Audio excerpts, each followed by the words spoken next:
Welcome to Mom on Purpose, where it's all about helping moms overcome challenges and live their best lives.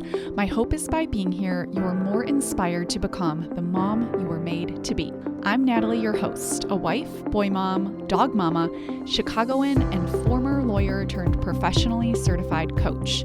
If you're here to grow, I can help. Let's go. What's happening, my beautiful friends? Welcome back to the podcast. How you doing? I hope you're doing well. It is June. My third boy is almost 7 months old. Like, where does the time go? It's so crazy. I am having such a good time and I'm feeling energized and happy and motivated. And it's just a beautiful season of life. I'm really loving this time with my family, and we live in the suburbs of Chicago, if you don't already know that. And I have to say that summertime in Chicago is just the best. If you ever want to visit Chicago, come in the summer and connect with me. Hit me up, send me a message. I'm here. I love it. It's really a great place to, raise kids and be and just enjoy the weather. So we are in it. We are loving it. And it's, of course, not all perfect, but I choose my thoughts intentionally. And these are the thoughts that feel so true and empowering to me. So that's what we're going with. How are you doing? How is your summer transition going? How is your marriage and your work and your life and balancing all the things? I hope it's going well. You have to get on my email list if you are not on it, because on Thursdays, I am sending a resource roundup, shall we call it, with a specific list of tools and blog posts and podcasts for any given topic. So if you want to make this summer just amplified and better and more on purpose and intentional, you need this. Every week there's a different topic: time management, marriage, motherhood, mom guilt, parenting, all of the things.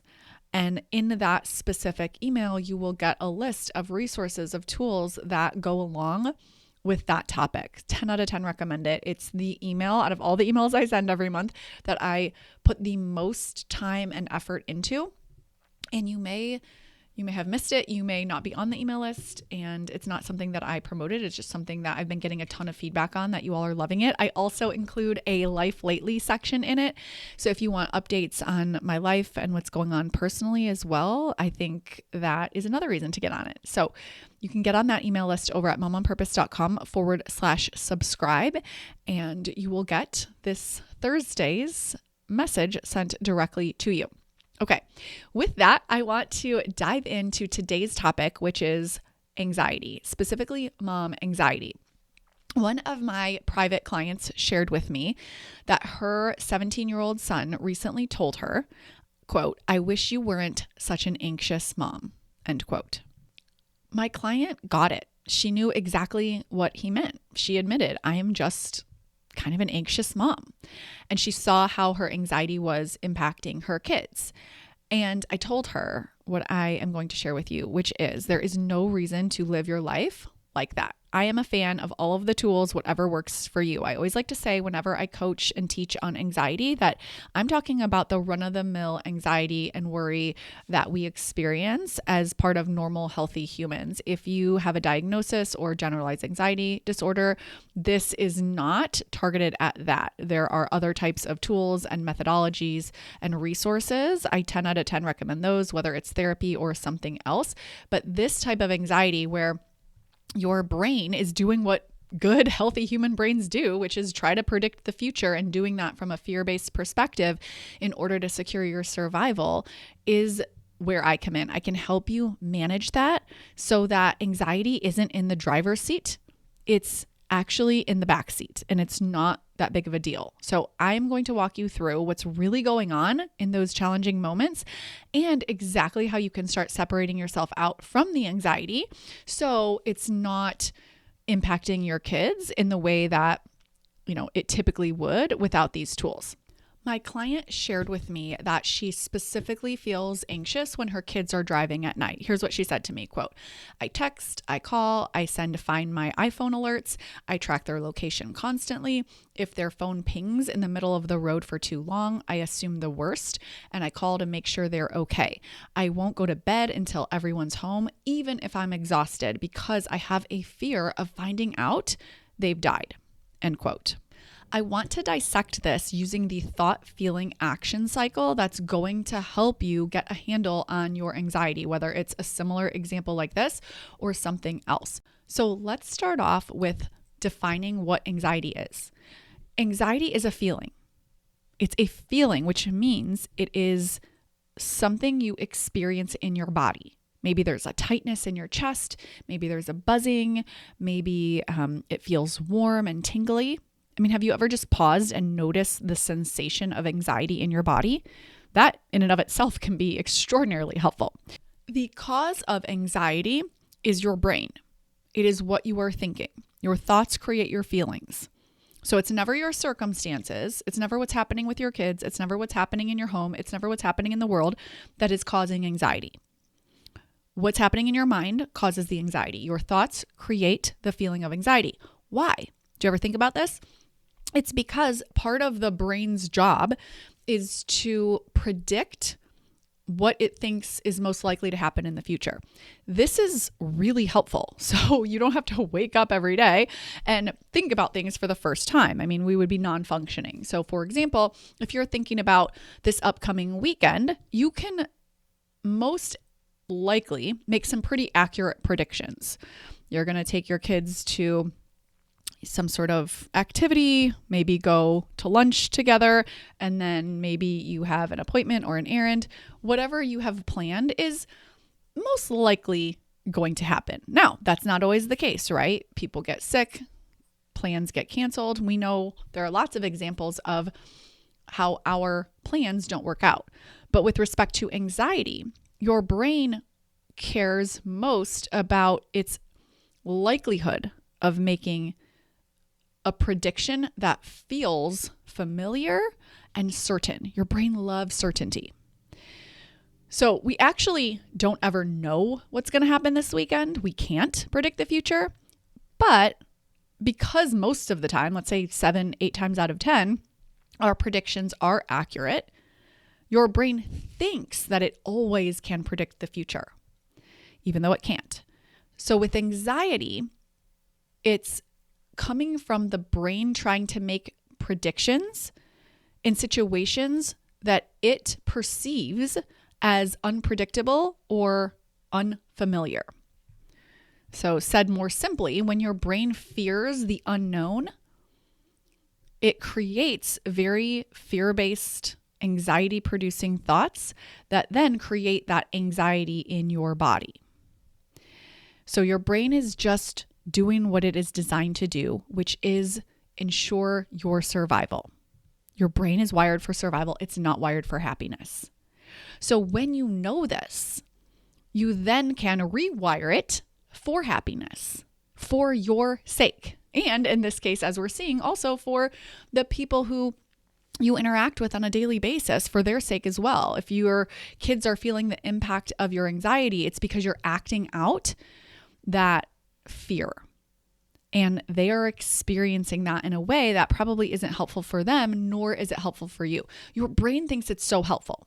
And what I really want to emphasize here is that with tools and practice, you can rewire your brain. So this is not that big of a deal. I am someone who experiences a lot of anxiety from the perspective that we're talking about, a lot of that buzzing in my body. And I manage my brain so well that it's just in the back seat, meaning I don't take action from it. And this is a skill that you can get so good at.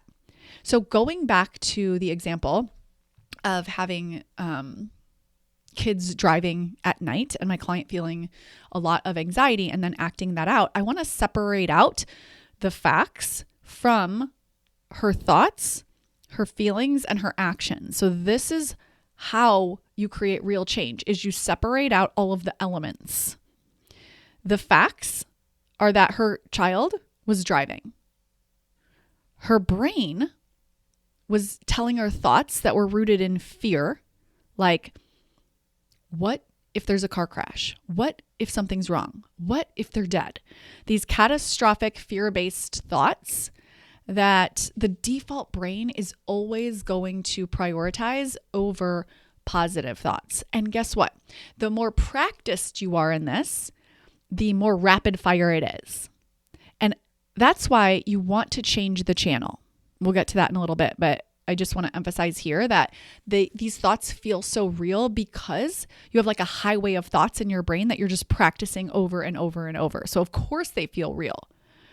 And I love to draw a parallel between these types of thoughts and someone else. So for example, I'm just making this up. I don't know for sure, but let's just say her husband, right? He's got the exact same circumstance as 17-year-old's driving. He's not feeling anxious. He's not doing any of these things. And it's the same exact fact. Why is that? Because of the sentences in his head. His brain is not thinking these thoughts. His brain is thinking something else, like, I'm sure they're probably fine. So the quality of your thoughts determines how you feel. And how you feel determines how you act. So the thought, feeling, action cycle is your thoughts create your feelings and your feelings drive all of your actions. And then facts, circumstances are separated out. So the circumstance in this case, the child is driving. The thoughts, my client's brain is saying, what if there's been a car crash? What if something's really wrong? What if they're dead? Your brain cannot accurately predict what's going on because it's your kids and it wants to think the worst. And then what you feel is anxiety in your body. And there's actually nothing wrong with just being with the feeling and feeling it, but we are not taught to do that. We are taught to respond to feelings in a way that is unhelpful. This is where overeating comes in, over scrolling, incessantly checking their location, acting out that feeling, and then spiraling in more thoughts, texting, calling, trying to create certainty outside of us. And that, my friends, will leave you feeling miserable and drive you crazy. It really will. And it's all because fear and anxiety are in the driver's seat running the show. You've got to start paying attention to this cycle and the impact of it on yourself and your experience and also on your life. And I'm telling you, this will significantly reduce how often you're feeling anxious and the intensity of it and how you act it out, because you'll probably stop acting it out. You can interrupt that cycle and just be with yourself and your feelings. You can also change your thoughts. There's so many different ways to approach working on this, and that's really what I do with my clients. But for purposes of this episode, I want to empower you with the information to know the real root cause of this. It's not because you're just a quote unquote anxious mom. Do you know there's no such thing as being an anxious mom? We attach feelings to our identity. And then we act that out, because if you identify as an anxious mom, guess what your brain is going to do? It's going to prove that true. Whatever you tell yourself about yourself is what your brain will do more of. So the very thing that you don't want is what you will create more of, because you are validating that. You are reinforcing it with the stories that you're telling yourself. So a very simple way out of this, you may have heard me say this before with respect to overwhelm, is to add in that feeling word to separate yourself out from the feeling. You are not an overwhelmed mom. You are not an anxious mom. You are a mom who feels overwhelmed. You are a mom who feels anxious. So instead of saying, I'm such an anxious mom, you say, I'm a mom who's feeling anxious. Or you could just say, I feel anxious right now. I feel anxiety in my body. And say it intentionally. And if anyone says it to you, I wish you weren't such an anxious mom, correct them. Say, oh no, I'm not an anxious mom. I'm a mom who feels the feeling of anxiety in my body a lot. And I'm working on how I process that. And I am sorry I have acted that out in the future. I am going to do my best to not do that. Or you don't have to say that, but my point is that you don't just accept that because other people are giving you that identity. You've got to take your own identities that you adopt really seriously, because what you believe about yourself is what you prove true. I spend so much time telling myself I am someone who has a lot of time and I'm intentional with my time and I don't feel overwhelmed. I feel calm and I feel really on purpose. And because of that, when someone assumes I must be so busy or so overwhelmed because I have 3 kids under 4 years old, I'm like, nope, I'm not buying into that narrative. Absolutely not. I am not someone who identifies as an anxious mom either, even though I feel anxiety all the time. Not a problem because I put it in the back seat. So the way that you start to do this is you separate out your thoughts from your feelings, from your actions. All of that is about you, what you can control, your thoughts, your feelings, and your actions. And right now, we're not even trying to control it. We're just trying to pay attention to it because, again, this is what you do on default. So you didn't have to direct your brain to create these fear-based anxiety-producing thoughts. It did that automatically. And the first step to changing that is to become aware that that's what's happening. I'm having thoughts that are creating this feeling of anxiety in my body. And when I think and feel anxious, then I act that out. Okay, that's good to know. And that has nothing to do with what's happening in the world or with my kids or in my home. I want to go through another example that this client gave me. She said, quote, "My boys are good kids. Never been in trouble, but in my mind, I've already decided they're doing all the worst things. I read into everything. I ask questions trying to get confirmation of my fears. I give lots of reminders like, hey, remember, we don't do XYZ. And I bring up hard conversations they don't want to have because I feel like I have to say it. Even when they do open up, I get physically sick, shaky, stomach knots, jello legs. It's not fun." Okay. So after my client told me this, I asked her what was her worst fear there, right? So it's not really clear what's going on there. So when you're thinking about this for yourself, it's often that we notice how we act and how we show up, what we say, what we do, but you might not be as aware of what's going on internally. And anxiety and solving for it is all internal. It's about what's going on in your brain and what that narrative is creating for you in your life. So I asked my client a follow-up question. I said, what's your main thought driving a lot of these actions? And she said she's trying to save herself the heartache later. And I asked her a follow-up to that.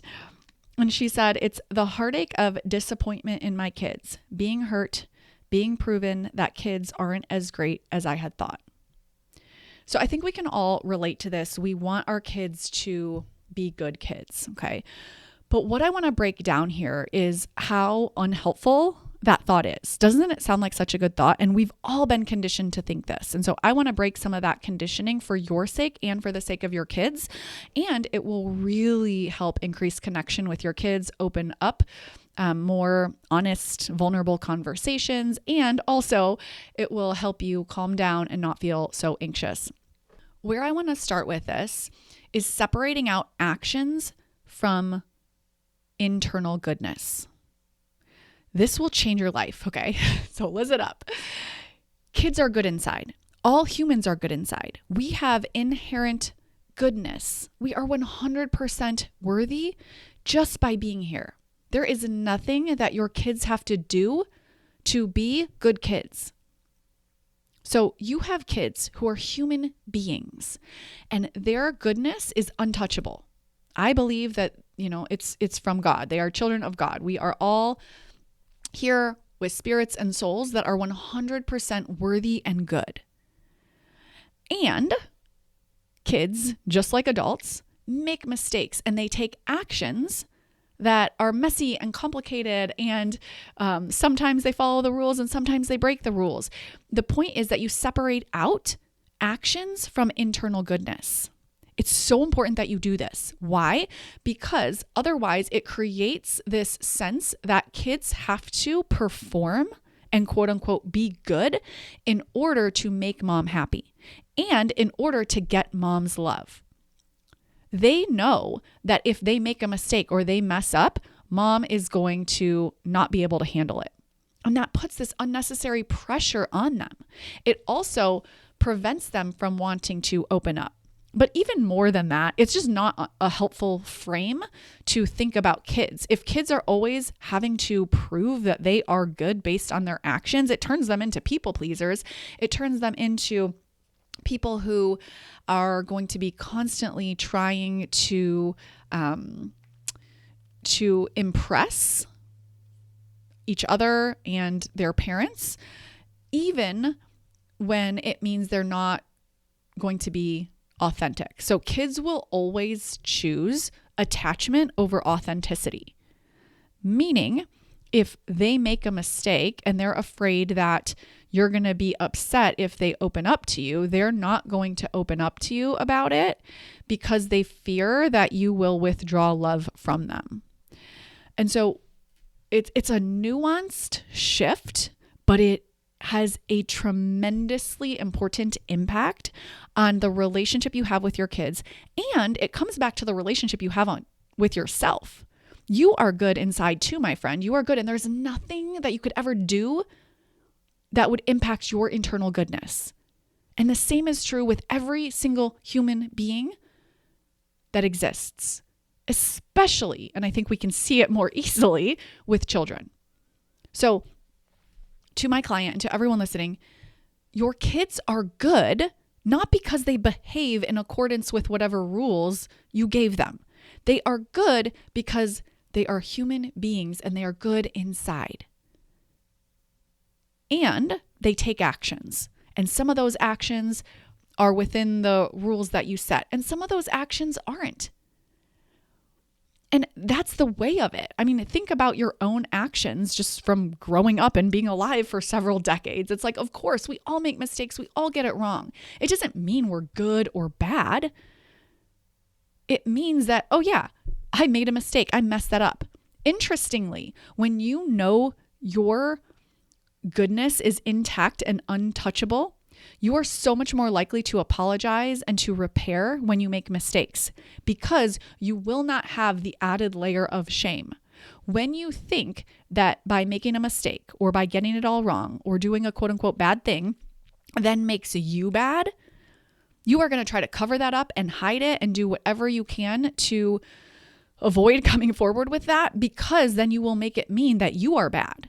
And so you actually struggle more with telling the truth and vulnerability and repairing and saying sorry because of the layer of shame. And so we have to remove that layer of shame in order to make space for our humanness.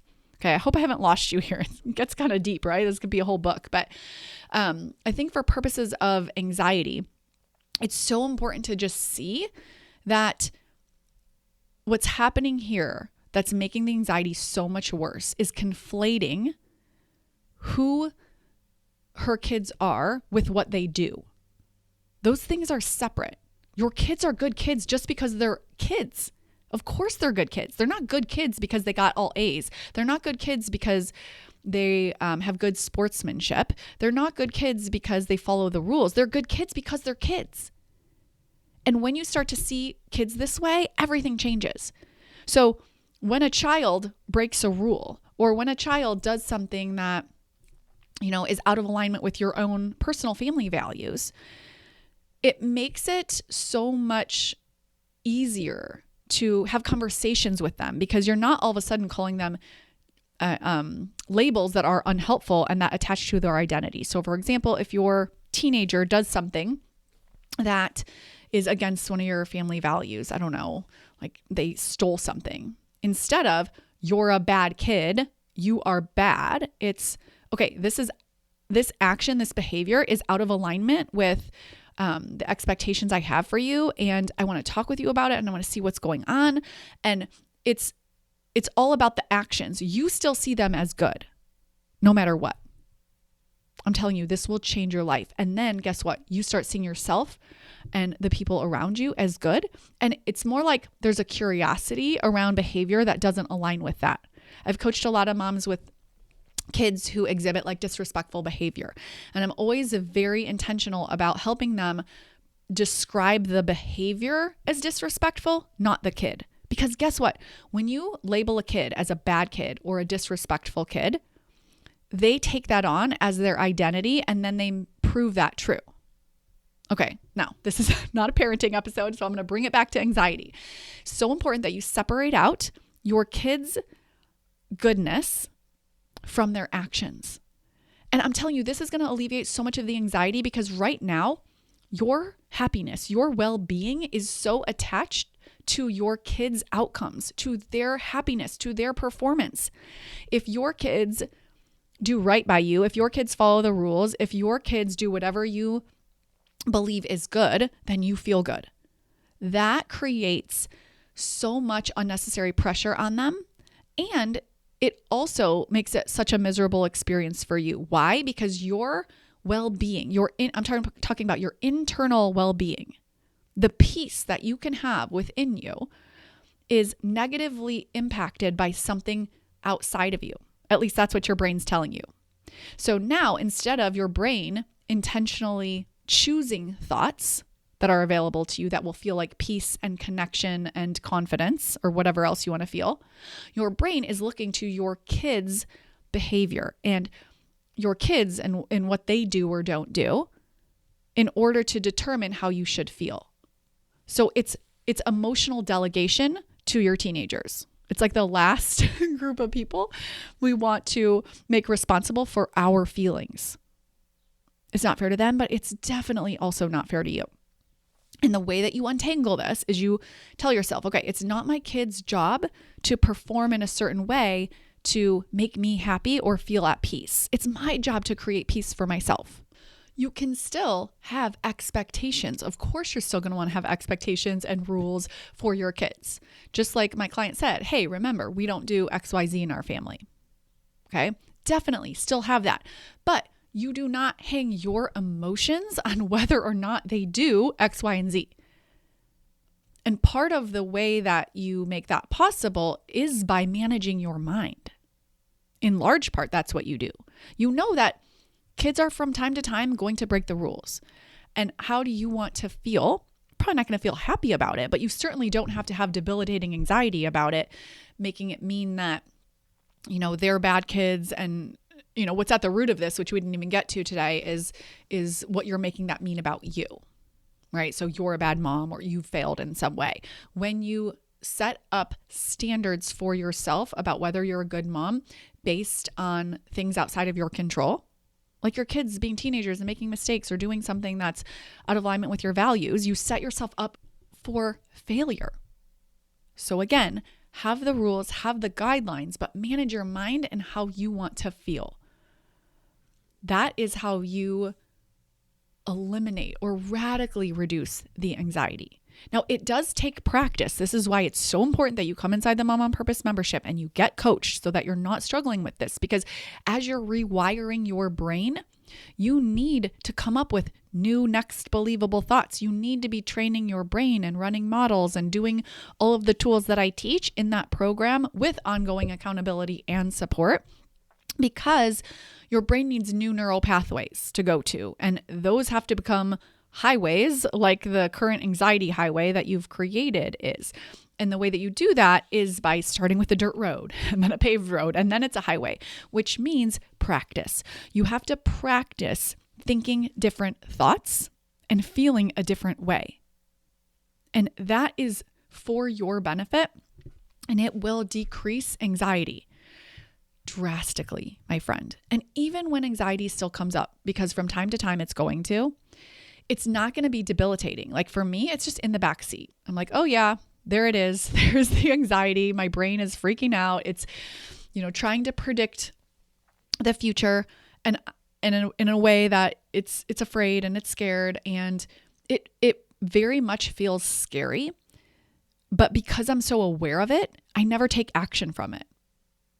I never let it stop me, and I never take like that unhelpful, scared action that is not who I want to be. So, for example, I remember when I quit practicing law, and I was so scared about all of the unknowns, but I had made the decision really thoughtfully from my prefrontal brain. And so I just let the anxiety be there. And I didn't make it mean that I should remake the decision. because I understand how the brain works and because I am an exceptional coach and coach myself, I am able to keep anxiety in the backseat, not in the driver's seat. Now, we didn't even touch on in this episode how to feel your feelings and process the anxiety, which is also really important and helpful. But as you know from my work and what I believe and teach, that's 20% of it. 80% is doing the mindset management. It's understanding what anxiety is. It's understanding the root cause, which is always what's happening in your brain. It's rewiring your brain intentionally with next believable thoughts that feel true and purposeful and in alignment with who you want to be, and then practicing them. So, for example, you might decide, okay, I want to pre-coach myself on this to really get a handle on rewiring my brain so I can reduce anxiety, so that I am not feeling so anxious every time my kids are driving or, with whatever else is happening that I'm worried about. And so you think about how you want to think about your kids making a mistake and how you can still love them unconditionally. And that doesn't mean you don't have boundaries. That's okay. It doesn't mean you don't have consequences. You can do whatever you want with parenting, but you're not hanging your emotions on whether they behave in alignment with the rules that you have. And so what does that look like for you? How do you want to think? How do you want to feel? You might want to think thoughts like, this is a normal part of childhood and being teenagers, and this is the consequence that I want for this. And it's okay. It's all okay. I still love my kids unconditionally, and here's what we're going to do to move forward. It might be that when they're driving at night, you decide you are going to text them one time and make sure that they are okay and not text them again for at least 1 more hour or whatever. You decide ahead of time who you want to be and what thoughts and feelings you want fueling you. Thoughts like, okay, brain, it's possible that something bad may have happened to them, but it's also way more possible that something bad didn't happen, not at all. So you have to be careful what channel your brain is on. Right now, your brain is on the channel of something terrible is happening to my kids. Turn that channel. You've got to give equal airtime to the good. And this will, again, change your life, but you have to practice it. At first, it feels unbelievable to do. Feels like you can't believe this because you're so practiced on this channel. But it's sort of like if you watch the news all day long and you would think all these horrible thoughts about the world. It's like if you stop watching the news, it's so much easier. And so you have to switch the channel that your brain is on. In a very real practical way, this is what we do inside the Mom on Purpose membership. I really want to encourage you to join so that I can coach you on this and help you reduce this mom anxiety that is just unhelpful and you can get a lot of relief from. I remember when I first did work on this, specifically with worrying and a little bit with anxiety, was when I first got pregnant with my first son, and I realized there was no end to the worry, to the anxiety.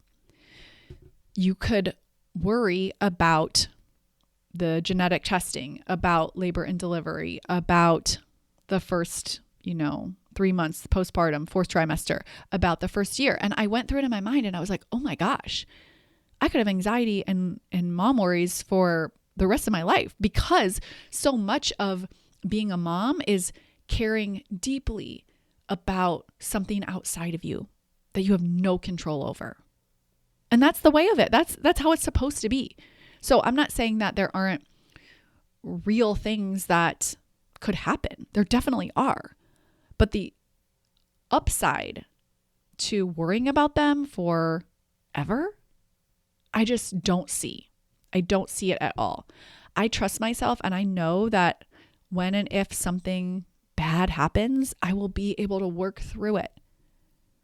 Worrying ahead of time, creating all of this anxiety ahead of time, actually makes the problem happen right now in my mind.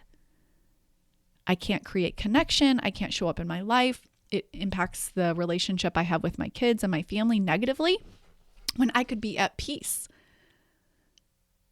and feel content and feel capable and love and connection and all of the wonderful emotions that are available with brain management. So just remember, my friends, your brain is wired for survival. It's not wired for happiness. So part of its job is to make predictions, and when it can't accurately make predictions, or think that it can't accurately make predictions, it produces anxiety.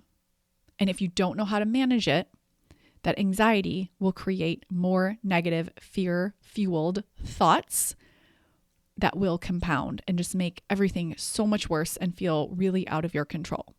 Start managing your mind, my friend, and you will reduce anxiety in your life, and it will change your life and have a really positive impact, not just on you, but on those around you.